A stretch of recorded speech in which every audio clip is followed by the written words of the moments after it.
Welcome to the Marketing Pulpit Show, and I am Robert Gatewood, your host. We are here every Friday at 10:30 a.m. bringing you the good of marketing gospel. We're not saving souls, we're saving businesses, saving jobs, saving our community. Now, if I happen to save a soul along the way, don't hold that against me. We'll just call that icing on the cake. Now, the mission at Marketing Pulpit Show is to build strong businesses in our community so that we can put our people to work. And we do that with business development, job creation, and service. So if you ever find yourself in a business crossroads and not sure which way to turn, just turn on the Marketing Pulpit Show because we're on a mission. The show is broadcast live from the illustrious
All right, we're back. This is the Marketing Pulpit. I'm Robert Gatewood, your host, and we're here today. We're going to talk about marketing, sales, and sales. That three-legged part of that three-legged stool of marketing: advertising, sales, we have customer service.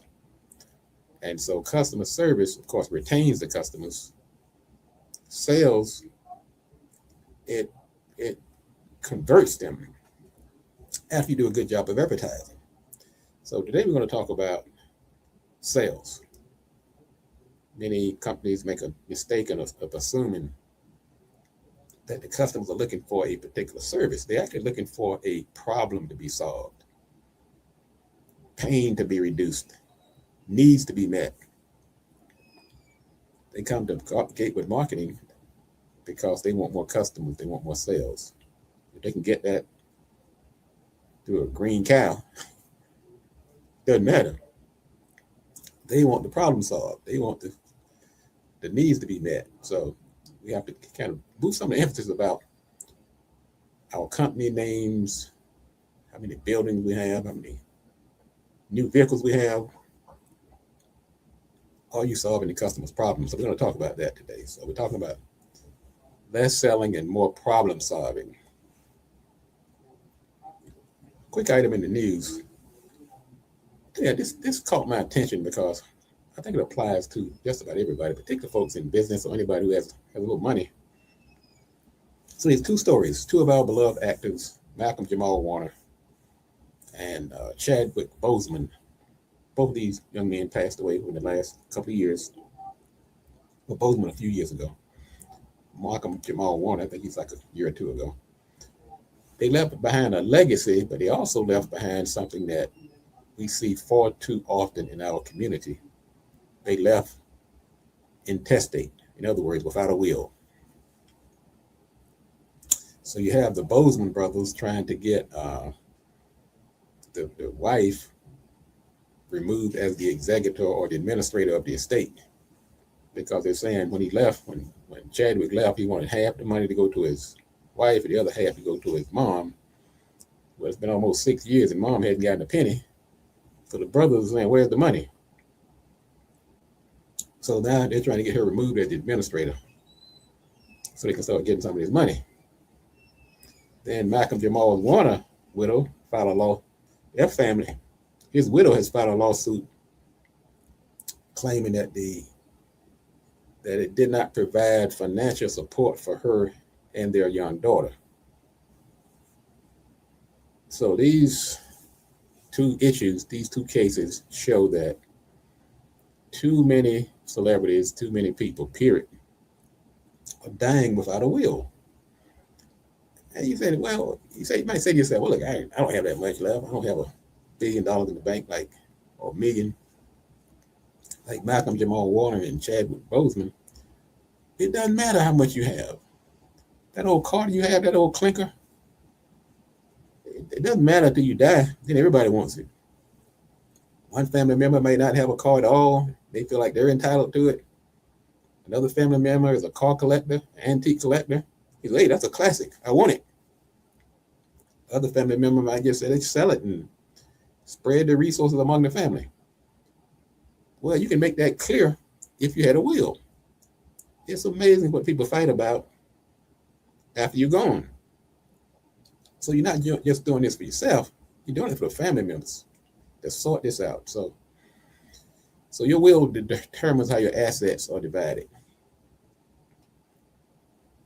So whether you have $50,000, 50 million, when you leave here, your will is about protecting the people that you leave behind. Okay, so just a little. I thought it was very interesting that you see this story too often. Prince, Jane Brown, the story just keep repeating itself. Some famous person dies and did not leave a will. We can do better, folks. There's estate planning attorneys out here. Matter of fact, I represent a few of them. You can go online and Get that the nowillfreewill.com. Just leave something right on a paper bag or something. Let people know how you want those assets divided up. All right, let's talk about our topic for today. So we're going back to school today. Every now and then we have to go back to the basics, to the foundations of marketing. So marketing is that overarching umbrella. It's the psychological, the planning, the strategic part of getting those customers, understanding your audience, the pain points, understanding that, your brand, strategy, your messaging. But then the rubber has to hit the road. You have to advertise to bring attention to your product. Then you have to sell to convert those prospects and leads that come in into customers. Then, of course, customer service is retention. You need all three. Today, we're focusing on selling. And I'm going to start out by saying sell the pain, not the product. Let's put it this way. People don't really buy accounting services. They want relief from financial confusion. They don't buy marketing services. They want to grow their companies and their businesses. They don't buy insurance. They want peace of mind, security. So we're talking about today marketing's most important lesson. Don't just sell the product, sell the pain that it removes. So the first thing we're going to talk about, customers really want to buy relief. Relief from pain, relief from problems, relief from risk, fear, inconvenience. Think about your problem, think about your service, and how does it help people feel more relieved and relaxed, like the world is not going to cave in. That's what you're selling. And also remember that pain, because you want to relieve that pain, it creates a sense of urgency. And the sooner the customer realizes that there's a cost for inaction, if they don't take some kind of remedial action, some bad things might happen to them. Like if you don't buy car insurance, you go out and have an accident, you might lose somebody could sue you from here to who knows where. Or if I go out here and I don't get my company doesn't get marketing services, and all the competition starts to move ahead of me, and next thing you know, I'm out of business, I'm laying off workers, closing down my office. So the sooner they recognize that there's a cost for inaction, the more likely they are to respond. So pain, or the likelihood that pain may happen, creates urgency, and you have to convey that in your messaging. So when you're trying to sell something, you lead with the problem, not the product. Ms. Smith, I understand you have a new business. You need sales to survive. Mr. Smith, I understand you've been in business now for 3 or 4 years. The economy has changed. We have AI. We have all kinds of challenges now. You need to be able to survive and pass, so you can pass along a successful company to your family, and not one that's struggling, about to go out of business. So you lead with the problem, and your company offers the solution. And you want to speak in the customer language. Don't come in with a bunch of technical jargon. Well, you need an AI agent that's going to be generative, and you don't know what that means. Can you make my life easier? Can I cut my payroll by using some type of technical services? Use words that customers use, not your industry talk. And once again, show the cost of inaction.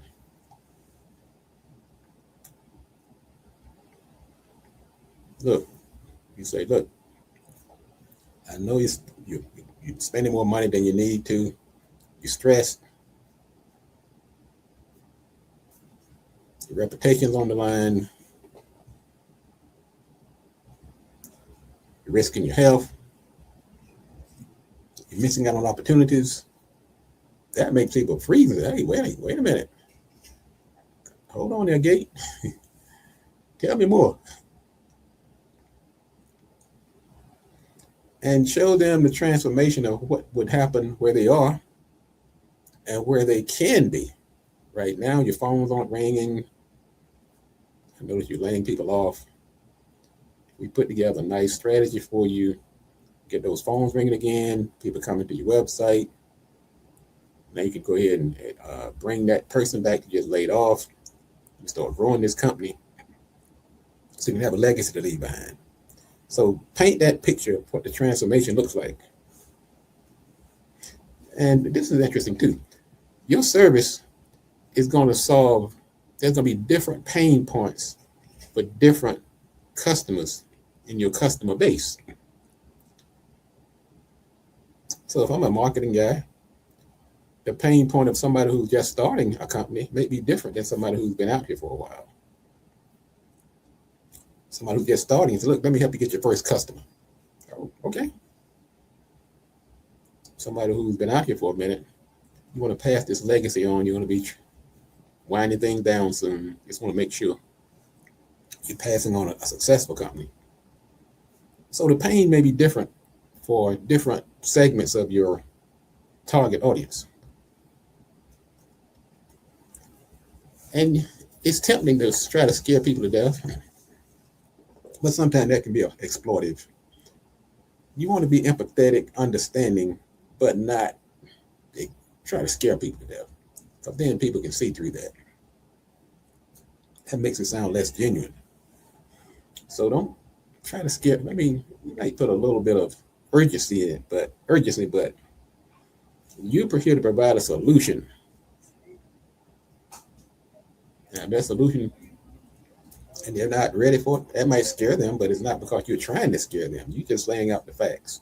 That if you don't get insurance and something happens, you can lose everything you own. Okay?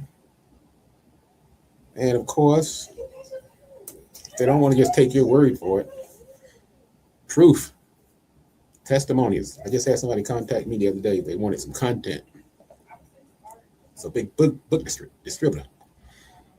And they want to say, look, we're trying to drive people on the website and the internet to our distribution center.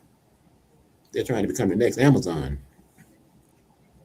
Well, I could have sat here and talked till I was blue in the face. Like, what have you done to prove this? So I did. I sent them a piece of content, a video that I created. It generated 77,000 views, 5,000 likes, 1,500 shares, 1,600 new followers. They were like, wow. They didn't say, where do I sign? But that was a lot more powerful than my just talking. They want to see some proof. So you keep your list of testimonials. People that's really to attest that your service works.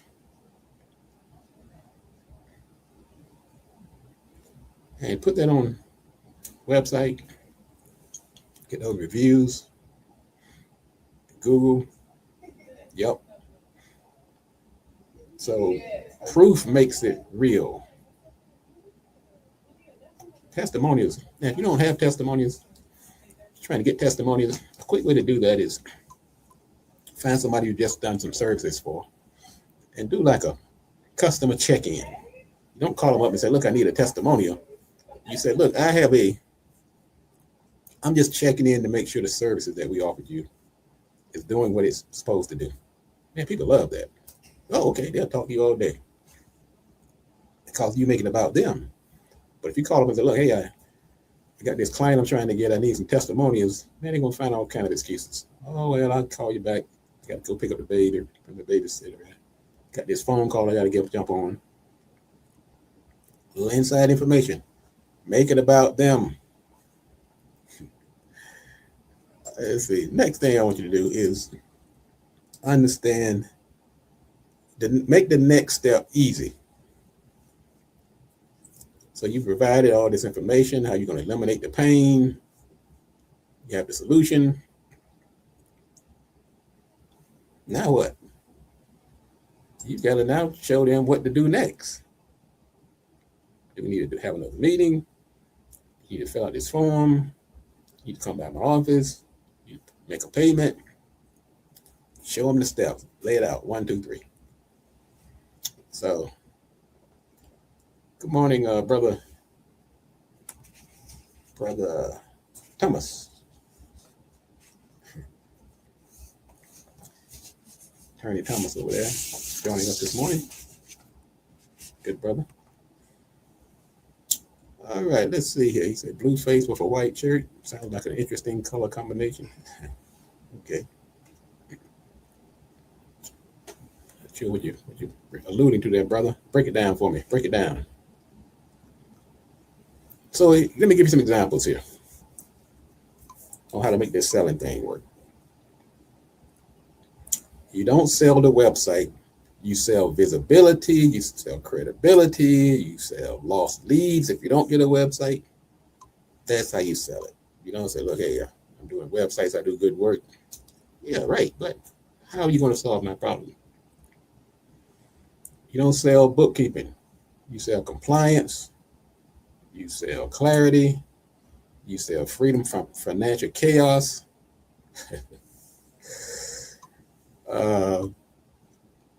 So the key is you sell and lead with the problem that you're solving.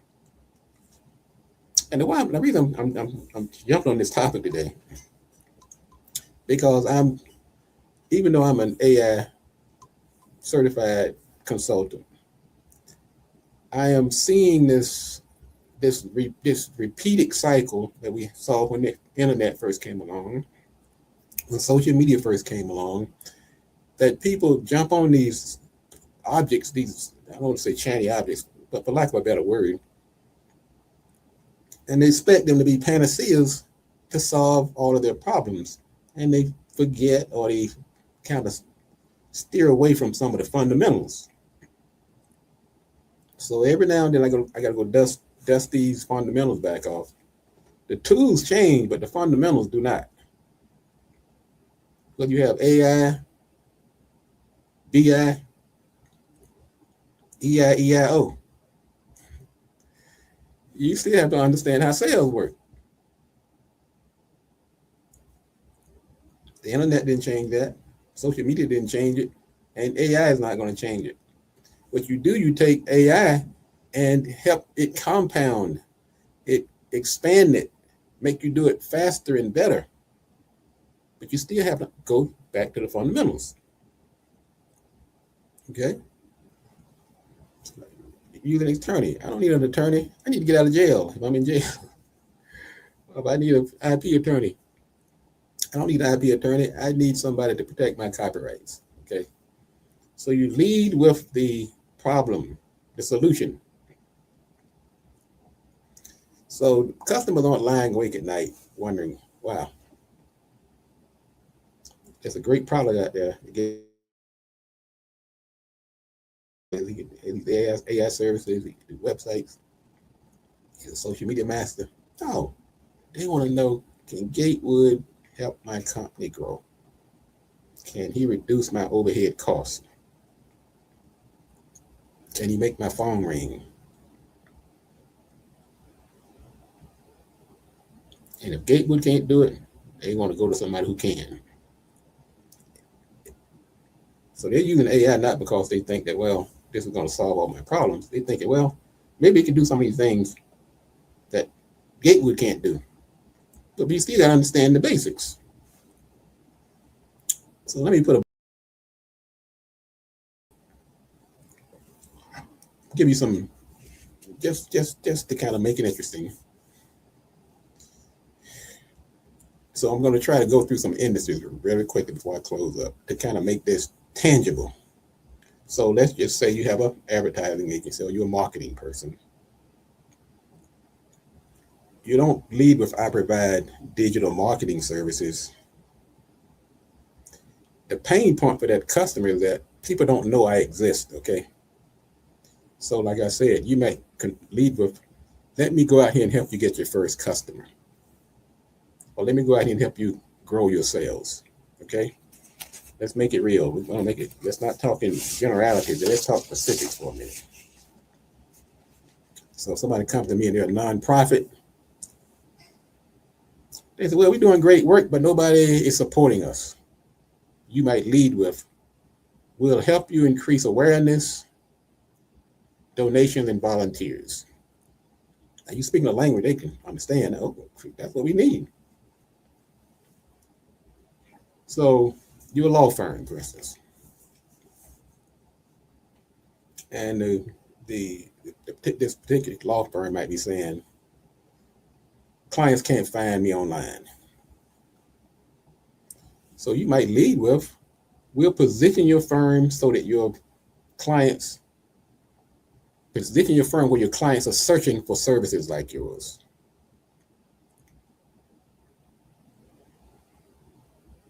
Or let's just say you're an AI consultant and you're a business owner. So the person might be, "Well, I'm overwhelmed that I don't have enough staff." That's what they're thinking. Well, you're going to come back and lead with, "Let AI handle the repetitive task so you can focus on growing your business." Trying to make it plain for you today. I'm going to try to cover some of these industries so this thing can sink in. And like I said, there's different pain points for different segments of your customer base. So if you're an accountant, you're a CPA, this person may have this pain point of, "I don't know if I'm making enough money or if I'm making money." And you come back, "Well, as the accountant, let us show you where your profits are going." So you're the accountant and you're talking to the business owner. Okay. Once again, you're the accountant. Like I said, you have different pain points for different segments of your customer base. So if you're an accountant and you're trying to sell your services to a doctor, the doctor may come up with this pain point of, "I don't have enough time for bookkeeping." You might come back, "We'll handle the numbers so you can focus on the patients." Or if you're an accountant trying to present your services to an attorney, and he's like, "I don't want to run into any ethics violations." And you say, "Well, I'm going to handle your trust accounts to make sure you don't run afoul of the IOLTA compliance violations." So speak their language in a language they understand and their pain points. And this doesn't have to be face-to-face sales. This can be in your literature. Your business card. If you're going after a certain client, you might put that as instead of just plastering your name and logo all over the place, that might be the lead heading on your business card. That probably you handle for the majority of your clients. So anyway, as I said, today I thought we'd go back to school on some basics. If you're in sales, most of us are in sales. If we are business owners, sometimes we start a company. We say, "Look, I'm going to start this business so I don't have to do any more selling." Hello. Hate to break it to you. When you start a company, you are a salesperson at your biggest hat you're wearing. I don't mean get out here on the pavement with a sandwich sign on. I'm just saying, you know your sales, you know your business better than anyone else, particularly if you're talking about business to business relationships, landing that big client. You cannot hand that off to somebody who barely knows your business. So these things I'm saying need to be embedded in your DNA if you're a business owner. Okay, you're a web designer. Somebody's look, my website is not getting me any customers. You come back and say, "Look, let me turn that website into a 24-hour sales machine." "Oh, you can do that? Let's talk." All right. I'm going to wrap this up, but I felt compelled to do this morning. I was going to do a rerun, But because I was in this, I found myself in this dealing with it, this exact thing that I'm talking about this week. I keep telling folks I'm not looking for clients. Except the more I tell them that, the more they knock on my door. And then I say to myself, okay, well, look, I'm not going to turn away everybody. If I can get the perfect fit that fits into my available time, my peace of mind I'm looking for these days, certain clients I always have room for. People like Brother Bradley Thomas over there. I could be on a walker with IVs in my arm. But as long as we can work it out, then I'm going to continue to serve people like him. I see what you mean, that Brother Thomas. He said I could talk till I'm blue in the face. That would be a sight. That would be a sight. Sometimes I feel like I get to talking. Like last night, I was talking to these students over at college. I think I turned a little blue. I was talking. It was a lively bunch. We were talking about social media and content, and we talked about listening. Did a lot of talking last night. And this is what I do now. So when I tell people I'm not taking on clients like I used to, I'm focusing on things like what I'm doing today. Getting out good information, teaching at the college, consulting, working with people who still want to succeed, but I'm not a mass media. I'm more like a boutique type of service. You can find out more about my company by going to gatewoodmarketing.com, by the way. You'll see the services that we offer. We have a few AI tools. Go to Gatewood AI, and we have some free AI tools for business owners. Gatewood.ai. I put this together just for people like you who are trying to see what AI can do for a business owner without spending money. Some of these tools that I created are the same kind of tools you might get with ChatGPT and Claude and Gemini and some of the graphic design tools. So go ahead and check it out. It's free for now. Every now and then I go in there and pump a little more money in there to make it free for you. At some point that may not be the case, but I'm on a mission.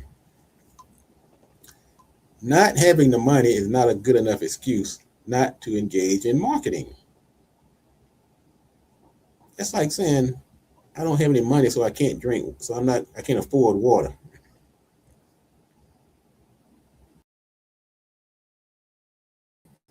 Well, if you have money or not, you're going to find some water. You have to go out there and dig a hole in the ground and create your own well. Same thing with marketing. You can't use that as an excuse. So I understand that money can be an issue for some people. Some people need to be convinced that marketing is necessary. That's why I do it at the college. That's why I offer this podcast. That's why I offer free tools on my website. I do consulting, free services. I'm part of the Bowie Bick.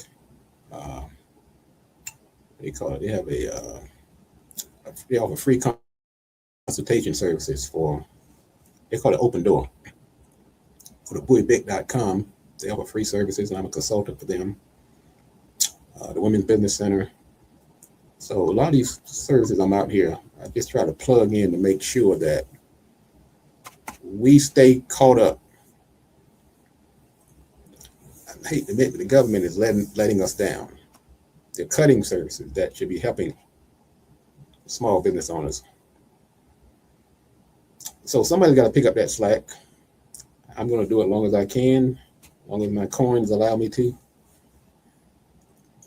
And you can support me by tuning into this show and sharing it with others, letting others know that there is services out here.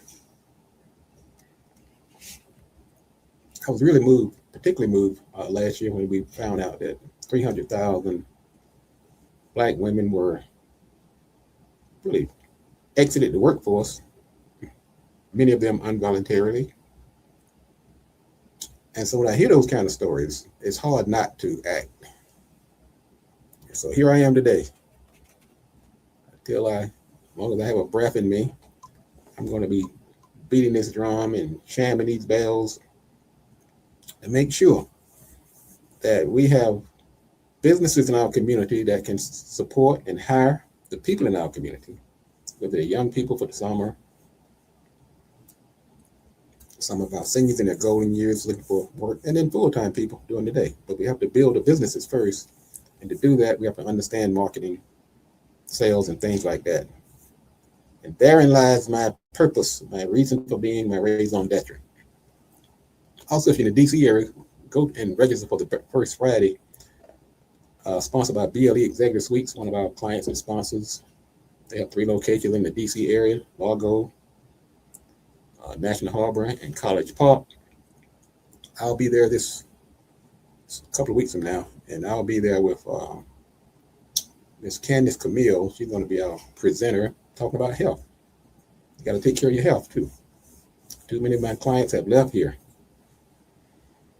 So I'm not sure anything we're going to say or do is going to shorten that, but I know that if you eat right, you get the rest you need, drink water, hydrate, cut down on some of the stress, you increase your odds and your likelihood you're going to be around to fulfill this business mission you set yourself out on. All right, that's going to be it for today. Thank you again for tuning in. Thank you for supporters of the show. Check out Brother Bradley Thomas on his podcast on Thursdays at 12 o'clock. And if anybody else wants to come on and pump their show or become a guest, just send me an email. Go to marketingpulpit.com or Gatewood Marketing. I'm always looking for good guests to bring in to help enlighten our audience in certain areas pertaining to business. And as always, as we close the show, I like to say, if you want to be successful, you have to do these 3 things. Do the right thing, do it at the right time, and you have to do it right. Enough talk. Let's get to work.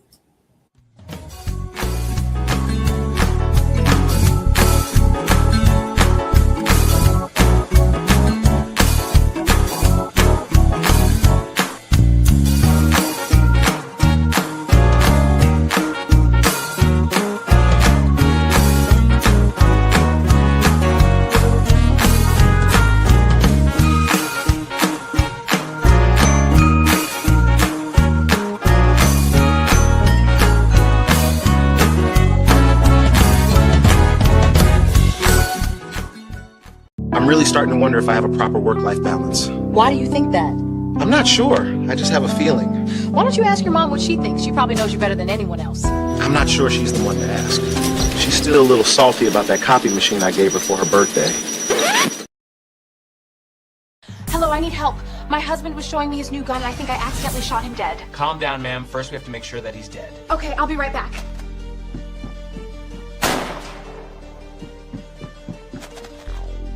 Okay, what now?